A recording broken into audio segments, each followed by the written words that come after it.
Dear student, job seeker and viewers, उम्मीद करते हैं आप लोग अच्छे हो, स्वस्थ हो। तो देखिए यहाँ पर एयरपोर्ट अथॉरिटी ऑफ इंडिया की तरफ से नया रिक्रूटमेंट के ऊपर नोटिफिकेशन जारी किया गया है। तो एयरपोर्ट अथॉरिटी ऑफ इंडिया की तरफ से यहाँ पर कौन सी पोस्ट में रिक्रूटमेंट किया जाएगा देख लेते हैं। तो देखिए यहाँ पर लिखा हुआ है recruitment of junior executives in various discipline in airports authority of India. तो यहाँ पर जूनियर एग्जीक्यूटिव रिक्रूटमेंट किया जाएगा वेरियस डिसिप्लिन में। देखिए तो यहाँ पर जो एडवर्टीजमेंट नंबर यहाँ पर दिया गया है 1/2025/CHQ।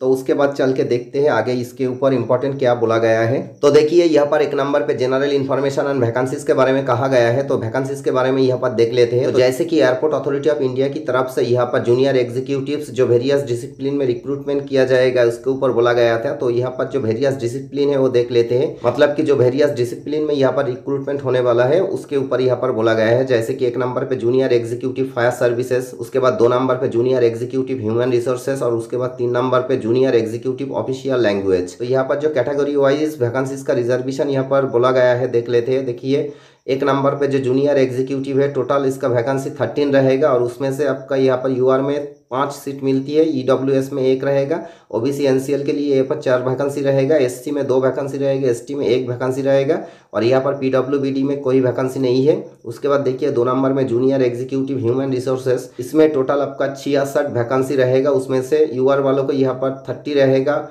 और ईडब्ल्यूएस के लिए यहाँ पर 6 रहेगा, ओबीसी एनसीएल के लिए यहाँ पर 17 रहेगा, एससी के लिए 9 रहेगा, एसटी के लिए 4 रहेगा और यहाँ पर पीडब्ल्यूबीडी ए कैटेगरी में 1 वैकेंसी रहेगा, डीएनई कैटेगरी में 1 वैकेंसी रहेगा। उसके बाद जूनियर एग्जीक्यूटिव ऑफिशियल लैंग्वेजेस में टोटल वैकेंसी यहाँ पर 4 रहेगा। उसमें से यूआर को यहाँ पर 4 वैकेंसी मिलती है, ईडब्ल्यूएस में 0, ओबीसी एनसीएल में 0, एससी एसटी में 0 और यहाँ पर पीडब्ल्यूबीडी ए कैटेगरी में 1 सीट मिलती है। उसके बाद PWBD B C D and E category में किसी प्रकार भी रिजर्वेशन यहाँ पर नहीं है। तो जैसे कि यहाँ पर हम लोग देख चुके हैं कौन सी कैटेगरी में कितना सीट रिजर्व रहेगा। उसके बाद आगे चल के देखते हैं यहाँ पर इंपॉर्टेंट और क्या क्या कहा गया है। तो देखिए यहाँ पर 2 नंबर पे पीडब्ल्यूबीडी कैंडिडेट्स के लिए suitable categories and functional requirements के ऊपर बोला गया है। जो लोग पीडब्ल्यूबीडी कैटेगरी से आती है वो लोग यहाँ पर अच्छे से चेक कर लेना, ठीक है। इसके ऊपर हम नहीं बोल रहे हैं क्योंकि यहाँ पर अगर हम बोलते रहेंगे तो वीडियो बहुत लॉन्ग हो जाएगा, इसलिए हम चलते हैं बेसिक इंपॉर्टेंट पॉइंट के ऊपर। तो चलिए आगे की तरह देखते हैं आगे क्या इंपॉर्टेंट कहा गया है इसके ऊपर। तो देखिए यहाँ पर 3 नंबर पे एजुकेशनल क्वालिफिकेशन एंड एक्सपीरियंस के ऊपर कहा गया है। तो पहले देख लेते हैं जूनियर एग्जीक्यूटिव फायर सर्विसेज। तो यहाँ पर जो एजुकेशनल क्वालिफिकेशन मांगा गया है bachelor degree in engineering, tech in fire engineering, mechanical engineering, automobile engineering. अगर आपके पास engineering, fire engineering, mechanical engineering, automobile engineering इसके ऊपर बैचलर डिग्री या फिर बीटेक होती है तो आप यहाँ पर एप्लीकेशन डाल सकती हो। उसके बाद देखिए एक्सपीरियंस यहाँ पर कहा गया है नो एक्सपीरियंस इज एसेंशियल, मतलब यहाँ पर एक्सपीरियंस मैंडेटरी नहीं है। आप अगर फ्रेशर भी हो तो यहाँ पर एप्लीकेशन डाल सकती हो। तो यहाँ पर देखिए 2 नंबर पे जूनियर एग्जीक्यूटिव ह्यूमन रिसोर्सेज। तो यहाँ पर ग्रेजुएशन के साथ आपका एमबीए रहना चाहिए या तो फिर उसका इक्विवेलेंट 2 साल वाला कोई कोर्स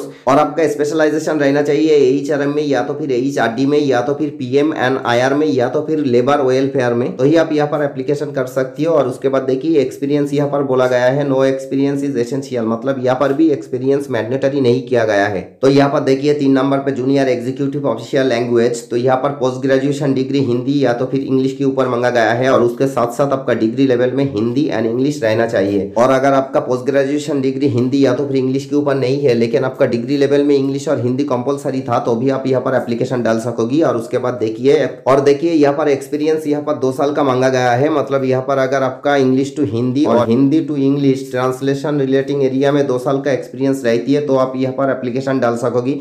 उसके बाद चल के आगे देखते हैं और भी इंपॉर्टेंट क्या क्या कहा गया है इसके ऊपर। तो चलिए 4 नंबर पे यहाँ पर देख लेते हैं एज लिमिट एंड रिलैक्सेशन। यहाँ पर देखिए एज लिमिट मांगा गया है maximum age 27 years age on 18 March 2025, मतलब 2025 के मार्च का 18 तारीख के हिसाब से आपका मैक्सिमम एज 27 साल मांगा गया है। उसके बाद देखते हैं रिलैक्सेशन कौन सी कैटेगरी में कितना मिल रहा है। तो एससी एसटी कैंडिडेट को यहाँ पर 5 साल का छूट मिल रहा है, ओबीसी एनसीएल को यहाँ पर 3 साल का छूट मिल रहा है, पीडब्ल्यूबीडी कैंडिडेट को यहाँ पर 10 साल का छूट मिल रहा है और एक सर्विसमैन को यहाँ पर गवर्नमेंट ऑफ इंडिया की गाइडलाइन के हिसाब से छूट मिल जाएगा अपर एज लिमिट में। और यहाँ पर जो रेगुलर सर्विस करते हैं एयरपोर्ट अथॉरिटी ऑफ इंडिया में उन कैंडिडेट को यहाँ पर 10 साल का अपर एज लिमिट में छूट मिल जाएगा। तो देखिए लास्ट में पॉइंट ई में एक इंपॉर्टेंट बात कहा गया है मैट्रिकुलेशन या तो फिर सेकेंडरी एग्जामिनेशन सर्टिफिकेट ही केवल यहाँ पर डेट ऑफ बर्थ की प्रूफ के तौर पर एक्सेप्ट एक्सेप्ट किया जाएगा। ठीक है, तो चलिए उसके बाद देख लेते हैं 5 नंबर पे इंपॉर्टेंट डेट्स। तो यहाँ पर देखिए opening date of online application, तो यहाँ पर 17 फरवरी 2025, मतलब 2025 के फरवरी के 17 तारीख से यहाँ पर ऑनलाइन एप्लीकेशन स्टार्ट हुआ था, अभी भी चल रहा है। और उसके बाद देखिए closing date for online application 18 March 2025, 2025 के मार्च की 18 तारीख तक यहाँ पर आप एप्लीकेशन कर सकोगे। उसके बाद देखिए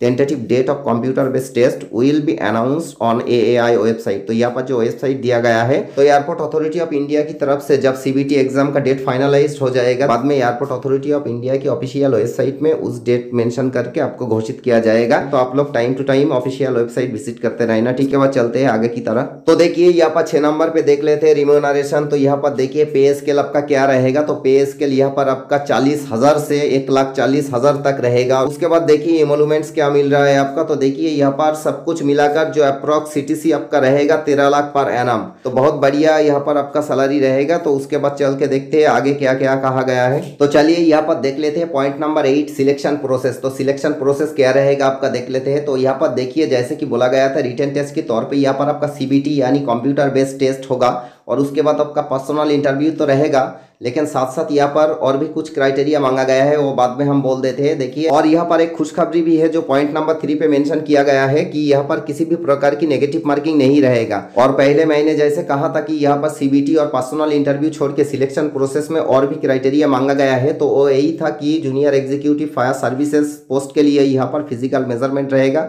और ड्राइविंग लाइसेंस के बारे में भी यहाँ पर कहा गया है। तो वो आप लोग खुद चेक कर लेना यहाँ पर पॉज करके, क्योंकि हम बोलते रहेंगे तो वीडियो बहुत ज्यादा लॉन्ग हो जाएगा, इसलिए हम छोड़ के जा रहे हैं। उसके बाद देखते हैं इंपॉर्टेंट पॉइंट क्या आ रहा है। तो चलिए यहाँ पर 12 नंबर पे application fee and mode of remittance देख लेते हैं। तो जैसे कि यहाँ पर देखिए 1000 रुपीज एप्लीकेशन फीस मांगा गया है, लेकिन उसके पहले हम देख लेते हैं कौन सी कैटेगरी यहाँ पर एग्जाम्प्टेड रहेगा। तो जैसे कि देखिए यहाँ पर SC ST PWD कैंडिडेट्स और एयरपोर्ट अथॉरिटी ऑफ इंडिया में जो कैंडिडेट 1 साल का अप्रेंटिसशिप कंप्लीट कर चुकी है वो कैंडिडेट और फीमेल कैंडिडेट, इन लोगों को यहाँ पर फीस नहीं मांगा गया है।